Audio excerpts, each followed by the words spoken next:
as you pointed out, you predicted this back in 2002, that you would see, that the world would see these fantastic things with the assistance of Al Jazeera. You know, Al Jazeera, of course, carrying the appearance of being a Middle Eastern network that the Arabs could believe in, that they could trust, that you would see these fantastic things taking place with Arabs rising up and throwing off the shackles of imperialist and colonialist powers that have been sitting on top of them now for the last half century.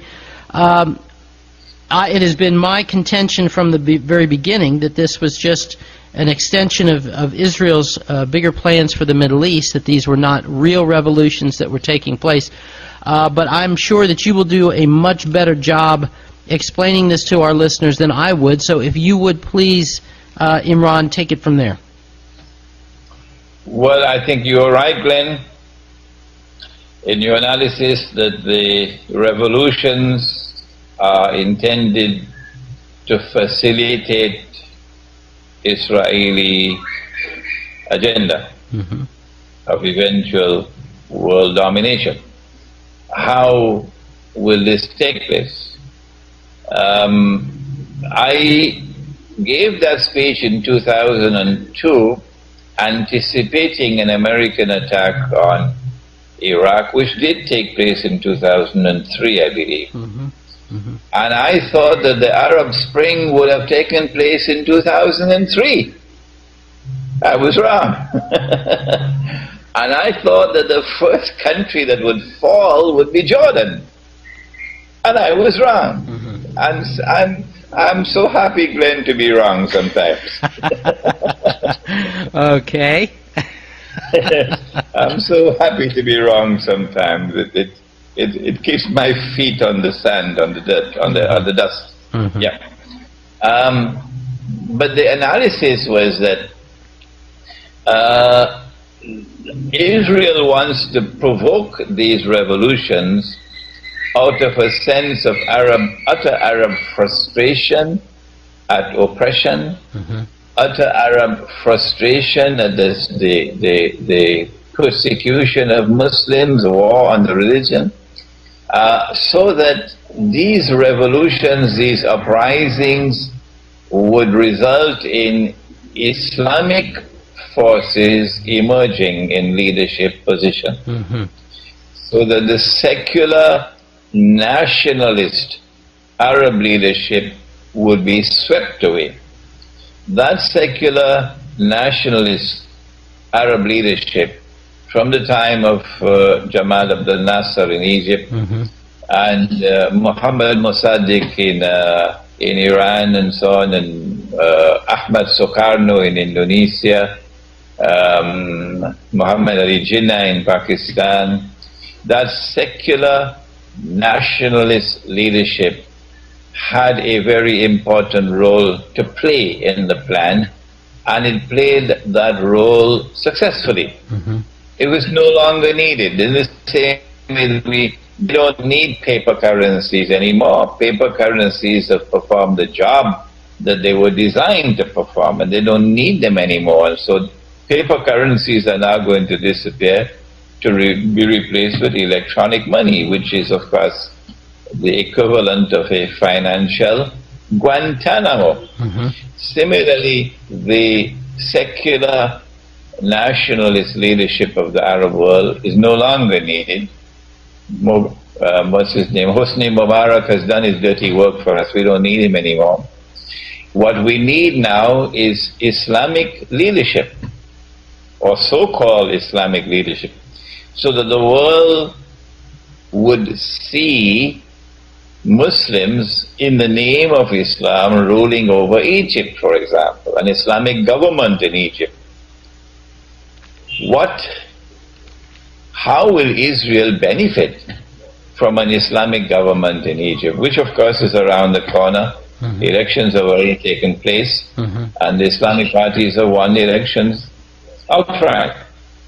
My answer is that the Islamic parties, when they take power in these countries, whether they like it or whether they don't, would be forced to increase vocally and tangibly their support for the Palestinians. Yes. And in particular for the plight of the people of Gaza. And as they increase that support and they enter into tangible support and the rhetoric increases, the rhetoric of war, Israel and the media around the world can then launch a PR program, a PR offensive to captivate mankind with this lie that Islam poses a threat to mankind, it's a menace to mankind. Muslims want to take over the whole world. And Israel is in mortal danger. Israel already has her pre-planned wars against the Arabs, for example, but Israel does not want to wage these wars while appearing as a naked aggressor. Exactly. So Israel wants to be able to say, well, we are only defending ourselves and we are waging these wars on behalf of mankind, to save mankind from the menace of Islam. That's my explanation of the Arab uprising. But there's another part of it.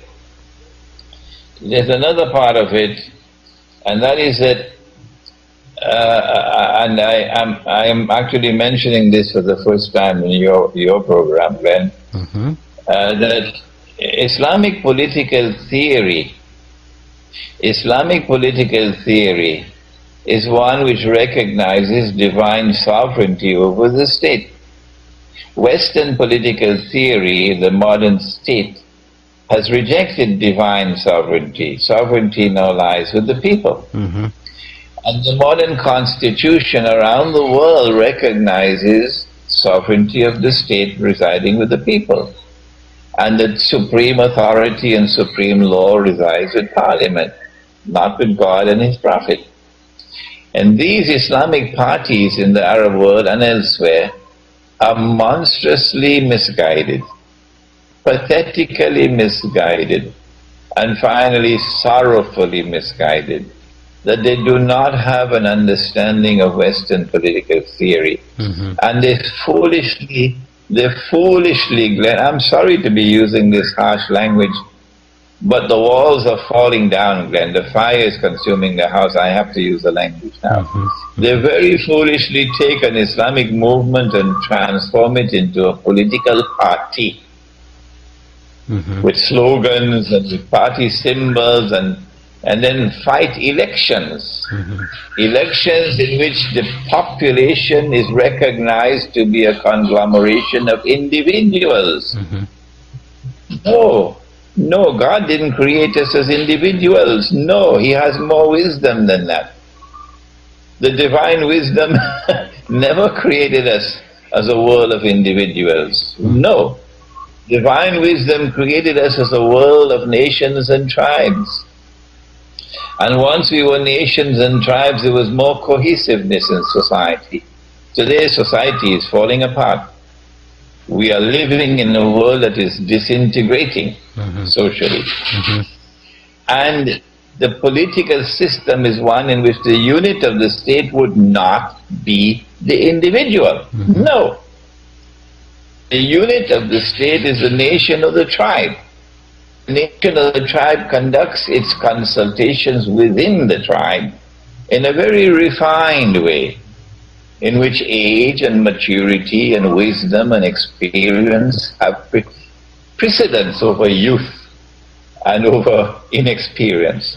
And you can't buy elections. No, you can't use glitz and glitter and pomp and the news media to brainwash people to vote for this one or that one. Not in this political system.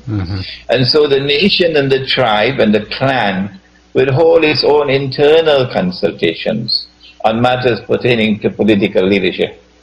And then the nation or the tribe will become the unit of the state. And that unit of the state will then express itself in the decision-making process, through which the leadership is established or the leadership is replaced. That political system not only establishes stability, political and social stability, but sustains that stability. And this one has only created wars and conflicts and rivalry and tribal rivalry and bloodshed and murder all over the world. And of course the corruption of the political process. So the Islamic political parties in Egypt and in other parts of the Arab world are monstrously misguided and sorrowfully misguided in this process of theirs in which they register themselves as a political party and fight in elections. And the Western world has succeeded and is continuing to succeed in its plans to subvert Islam in this way. There's more to the analysis, but I feel I'm taking too much of your time. Well, actually,